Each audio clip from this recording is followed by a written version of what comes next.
Tomorrow is a big day for me. Tomorrow I'm announcing that I'm going to be self-publishing Wilshire Boulevard. And to tell you the truth, I am full of fear. You see, I'm self-publishing Wilshire Boulevard. And that's a first for me because I published other novels, but always with big publishing houses like Random House and Putnam's and St. Martin's Press. This is the first time that I'm going to be going on my own. And I'm very afraid of failure.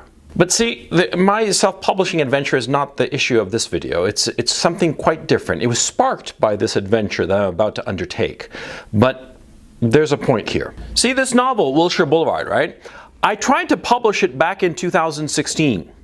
And I failed. I failed because, well, the novel was politically incorrect, shall we say, okay? And because of that, you know, I felt like a failure, like a loser. The first time ever that a novel I'd written had not been published. I felt flabbergasted. And tail between my legs, I just retreated from the whole publishing thing.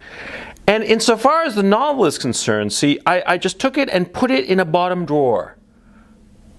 I put it in a bottom drawer and sort of tried to forget about it. I knew all about self-publishing and all the rest of it, but I had no intention of going through the self-publishing route because I was afraid of failure. I was afraid that if I tried to self-publish the book, I'd fail and look like a fool. And so I kept the manuscript in that bottom drawer and went on with my life. But see, what happened was that, as I got a little bit older, I mean, this happened in 2016, right? As I got just a little bit older, I'm about to turn 51 now. My fear of failing at self-publishing began to diminish. Or actually, no, it didn't diminish. It stayed the same. But what increased was my fear of regret. Regret is one of the most awful feelings that you can ever have. That feeling that you had an opportunity, and instead of marshaling your courage and grabbing that opportunity, grabbing it with both hands, you let it just slip away through your fingers. How many times have you been at some party and there's some girl and she's gorgeous? She's gorgeous and she's standing all alone there. Nobody's talking to her. And you're there holding your drink and all you have to do is walk, 2-3 yards to her and just say, "Hi, how you doing?" That's all you need to do. But instead of doing that, what do? You stand there. You stand there and don't approach her. You stand there with your drink, your head bobbing to the music, and every so often looking at her, glancing at her, surreptitiously, drinking your drink, and did she notice me? She's so hot. Oh, I could go up to there. Ah! How many times has that happened to you? How many times were you waking up the morning after and saying, "Why didn't I talk to that girl?" Or "Why didn't I take a chance and start that business?" See, the regrets that you have are missed opportunities. It's a missed opportunity, and regret is that feeling that you know that opportunity, that particular opportunity, well, it'll never come your way again.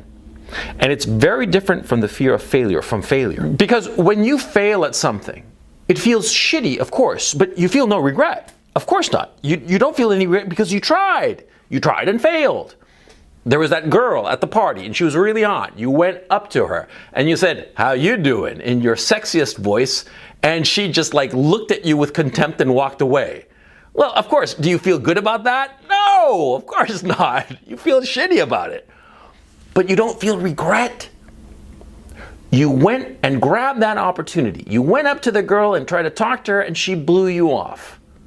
You feel awful, but you know that you tried. Regret is far worse than failure.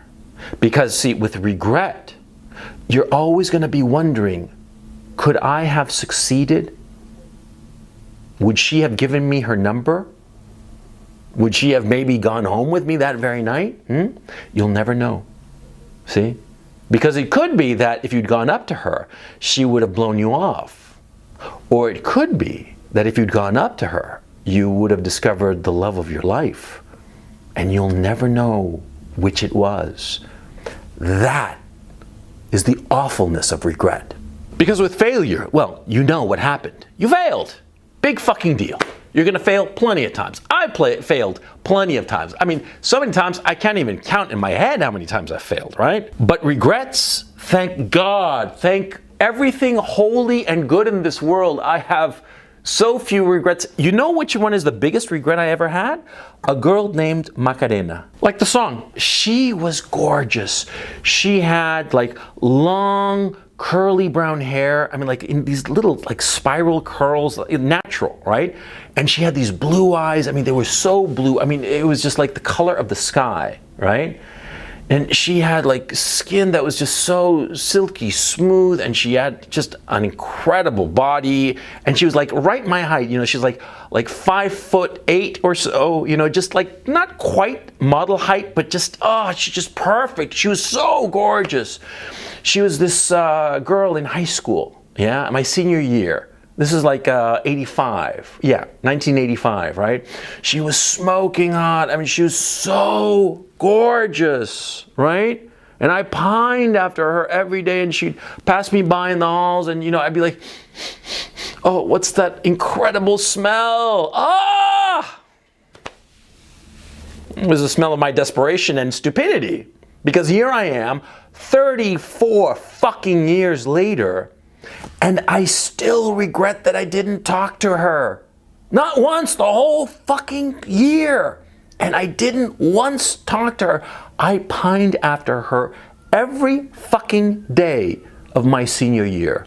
And not once did I work up the nerve to talk to her. Now I want to kill myself, of course, you know, because who knows what could have happened. More likely than not, I might have dated her and it would have fizzled out. That's the most likely scenario. But see, I'll never know. The regret of not having dated Macarena is still with me 35 fucking years later. And see, it's because of a function of age. Because see, when you're young, right, you allow your fear of failure to dominate you because you feel that you have your whole life ahead of you. You're in your early 20s, say, right? And you meet some girl and you succumb to your fear of failure with her and don't go up to her, right? And you're thinking to yourself, well, it doesn't matter. I mean, there are plenty of fish in the sea. You know, I'm 20, right? How many decades ahead of me do I have, right? I've got my 20s, my 30s, my 40s even, maybe even my 50s. I mean, this fucking coach, right, he's an old man and he's still bagging them, right? So, you know, I got plenty of time. I got plenty of opportunities. And because you think that you have plenty of opportunities, you succumb to your fear of failure and not grab the opportunities that are right in front of you. And of course, it's not just your opportunities with women. It's your opportunities in your career, in your business, in all sorts of things. In things that you have to control your fear of failure and just dive in. You have to make the effort, especially when you're young, because you see, if you succumb to your fear of failure, then you get used to it. If you don't go up to the hot girl and instead just like say, oh, you know, whatever, and I'm not going to do it, and maybe next time, right? If you succumb to that fear, then the next time it becomes easier to succumb to that fear. And that goes for everything important in your life. Women, careers, friendships, adventures in your life that you will have. Every time you succumb to your fear of failure, you make it easier to succumb the next time. And so your life diminishes. It becomes smaller. You see what I mean? And that's a horrible thing. Imagine you are 70 years old. And like right now you're in your 20s, your teens, or maybe your early 30s, somewhere around that age, right? But imagine yourself, picture yourself at age 70. You know, 3, 4, 5 decades ahead of you, right? Imagine you're 70 and you're a virgin and you're flat broke because you never took any chances in your career or your business opportunities, right? You always succumb to your fear of failure. What kind of a life do you think you're going to be having? Huh? You're a 70-year-old virgin who's broke, living on the charity of strangers. Maybe the state is sending you some shekels, right, to pay for the heat or whatever, right? You're eating cat food because that's all you can afford. What kind of a life is that, huh? Is that the life you want? Do you want to be a 70-year-old virgin who has nothing to his name except regrets? Is that the life you really want? See, I was very afraid of self-publishing Wilshire Boulevard. But what happened as the manuscript just sat there in my bottom drawer, the regret started to grow more and more in my heart. I started thinking to myself, what am I doing? I'm just going to allow this manuscript, this book, which I think is very good, I'm just going to leave it there. I'm so afraid of failing. I'm so afraid of diving into the pool of self-publishing that I can't stand failure. Is that it? Am I that big of a loser? And that's when my fear of regret started kicking in. I started thinking to myself, I'm going to turn 51 pretty soon now, right?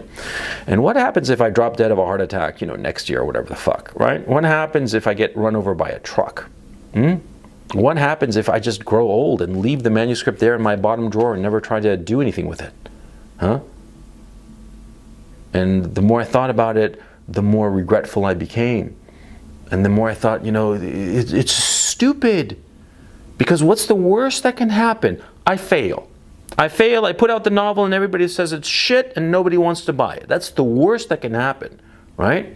And am I gonna like that? Fuck no, I'm not gonna like it. But at least I'll know. With regret, you never know. And that's something I couldn't live with, and that's why I'm diving into the pool. And whatever it is that you're afraid of failing in, do it. Do it. Trust me.